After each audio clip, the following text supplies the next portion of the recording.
you. Wonderful. May I start? Yes, please. Namaskar. I'm Singh Kochar of Form 10, here to present my views on the topic better to be honest than diplomatic. Since our childhood, we are taught that honesty is the best policy and lying is something we should never do. Relationships between people require to be built on honesty. Some of you might even be able to relate it to your married life. If a husband doesn't like his wife's cooking and the wife asks him about it, he might decide to stay diplomatic, but that will only work for a short time.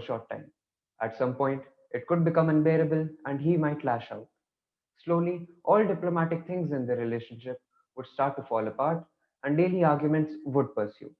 In another instance, if anyone close to us decides to follow their passion but are not too good at it, we might tell them that they are doing well, but hearing that, they might not try to become better. Instead, if we speak our mind and be creatively honest with them, they might stay upset with us for a little while, but ultimately, they'll try to become better and may one day even be successful. In such situations, we see that honesty can work out well for both ourselves and others.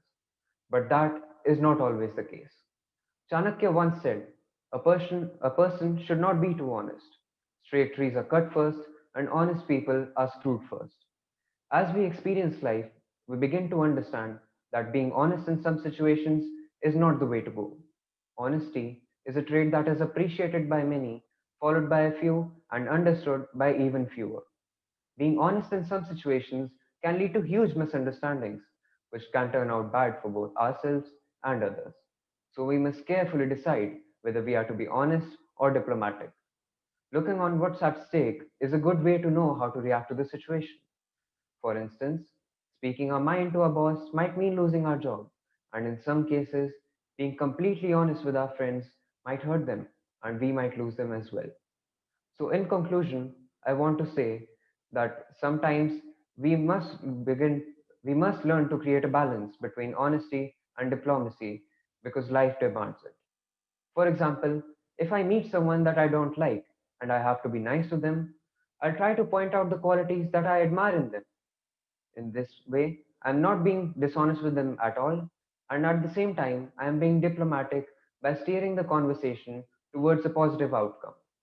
In this way, we must carefully assess a situation and So now decide whether to wrap be up. honest or diplomatic. Sorry, ma'am. Your time's up. Please wrap up quickly. Carefully assessing a situation and deciding whether to be honest or diplomatic can make a difference between our life being superficial or rich and meaningful. Thank you.